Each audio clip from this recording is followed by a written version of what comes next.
Hello and welcome back. I'm Dr. Mark D. Baldwin, and today's lecture is on the 16th century Renaissance and its poetry. In order to better understand the literature of the 16th and early 17th centuries, let's start by discussing the Renaissance, a vibrant time of a rebirth of interest in art and culture.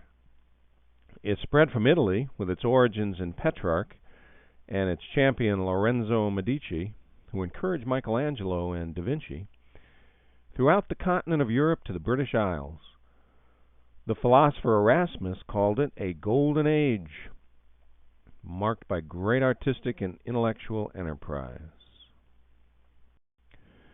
In England, the Renaissance was slow to progress because the English language was in a state of flux, with 12 to 15 dialects vying for primacy. There was no standard orthography, which is spelling, but in 1454 the invention of the printing press changed all that. Nothing like the ability to disseminate information to create a revolution, is there? Think of how the Internet has been another quantum leap forward in communication and technology. A few more important developments contributed to the Renaissance in England. In 1530, the first organized, effective grammar schools opened, offering training in Latin, the universal language of the day. Even more significant than that, the current queen, Queen Elizabeth, who was the daughter of Henry VIII and his second wife, Anne Boleyn, took a great interest in championing the cultural development. So in 1588, the defeat of the Spanish Armada was widely interpreted as an act of divine intervention, a sign that England was now a formidable world power. And finally, in the late 1570s, came two writers of real genius, Philip Sidney and Edmund Spenser. Underscoring and giving impetus to the Renaissance was the philosophical trend of Humanism. Humanism was a fundamental shift by intellectuals and the general public alike from a very dogmatic religious dominance over everyone's life to a much more flexible religious attitude that essentially changed the emphasis from the afterlife to this life. Humanists celebrated the here and now, stressing the capacities of the human mind and culture.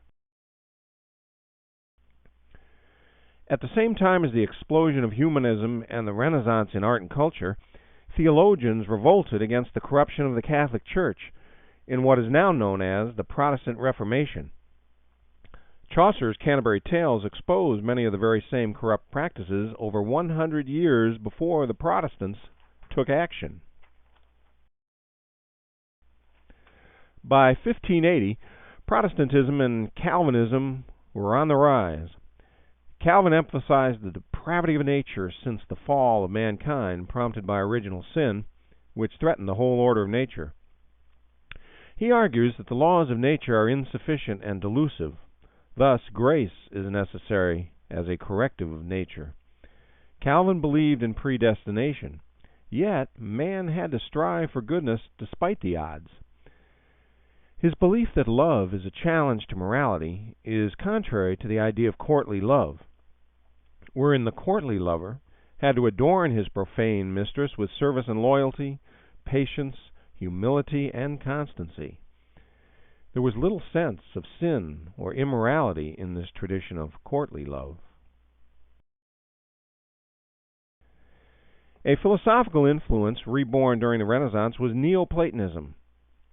Its poetic counterpart is Petrarchanism. Its opposite is Calvinism. Like humanism, Neo-Platonism holds that man's life is in this world, not the next. So one should celebrate life. There is little sense of Calvin, no thought of original sin. For if God created man in his own image, then why worry about the fall or damnation? Neo-Platonists believe that courtly love, free from the taint of sinfulness, holds the world together. Physical beauty is an outward expression of the inward grace and spiritual beauty of the soul.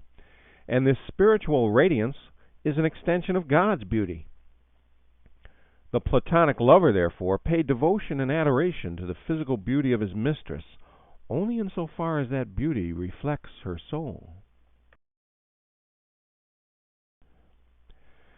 I've mentioned the court and courtly love a few times, so let's discuss what I mean by that. The king and queen's court, the collected aristocrats, attendants, friends, family, dukes, knights, and other insiders, attempted to propagate a belief in the sacredness of the monarchy. Intellectuals, educators, and artists were all drawn to court. They used poetry to create the tastes, habits, beliefs, and allegiances of the people through patronage, control, censorship, imprisonment, or protection. In fact, Sir Henry Wotton noted that poetry became, quote, an instrument of the state. The court poetry of Thomas Wyatt, John Skelton, Sir Walter Raleigh, and others is built on nuances of meaning, so that court poetry reflects society. Political spinning was the accepted method for someone to create a position for himself in the court, and poetry, thus, was something of a public relations tool. If you wanted political gain and power, you lobbied for it through your poetry. Court poetry was the majority subset of a larger set of poetry known by the Times and the Queen, Elizabethan poetry. It had its origins in and development from Ovid's Metamorphoses, the source book for almost all poets. A history of man's myths, its economical and precise style evokes a sensuous appeal, yet remains oddly detached and objective. There were three phases of Elizabethan poetry. The first of these phases is referred to as the native phase, and included such poets as Skelton, Sir Thomas More, Sir Thomas Wyatt, and Sir Walter Raleigh. Its roots were in the short English poem of the 14th and 15th centuries. They were thesis-oriented, expounding on broad generic subjects in an explanatory, informing, judicious, moral, and/or evaluative fashion. They expressed their thoughts in a linear, logical, coherent manner. Native poetry was paratactic. That is, it arranged phrases and sentences in parallel order, so as to be equal.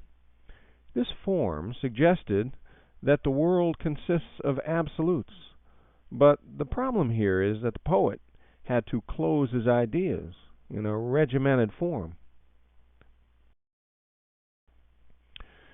Sir Edmund Spenser and Sir Philip Sidney were Petrarchan poets, influenced obviously by the Italian poet Petrarch, who was considered the poet of the Renaissance. This poetic style leaned heavily upon invention, what is known as the use of the imagination to create elaborate conceits, which were extended metaphorical comparisons between an abstract idea and a concrete object or person. Petrarchan poetry was hypotactic. That is, it arranged phrases in opposition so as to appear unequal. This form suggests that the world consists of relative attributes and ideas. These poets made great use of subordination, with phrases and lines of unequal length.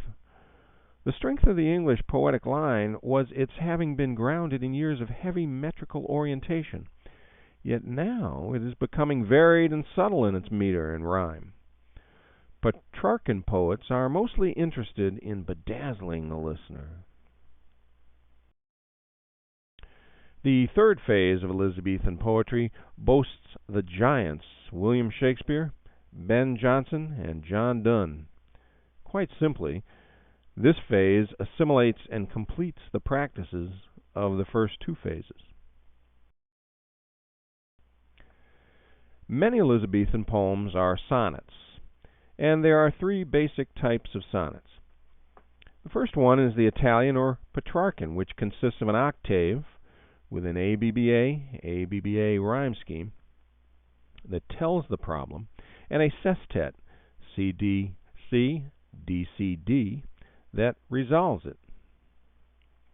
The Shakespearean sonnet consists of three quatrains, A-B-A-B, C-D-C-D, and E-F-E-F, and a couplet, G-G.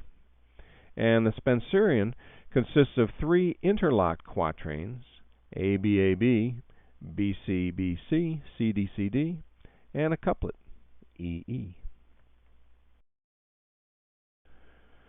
Ultimately, the poet was the Renaissance man, the premier expert on love, and the day's prime vehicle of divine ideas.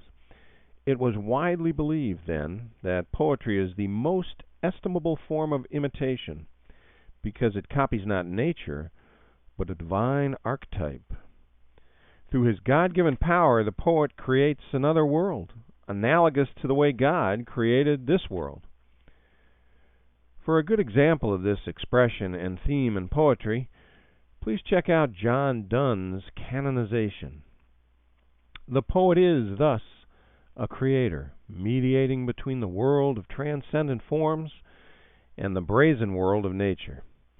Society, books, men's individual natures, and nature itself were all linked, and the poet was asked to relate and restore the invisible but unbroken links between men and things. Thanks for listening, and I'll see you next time.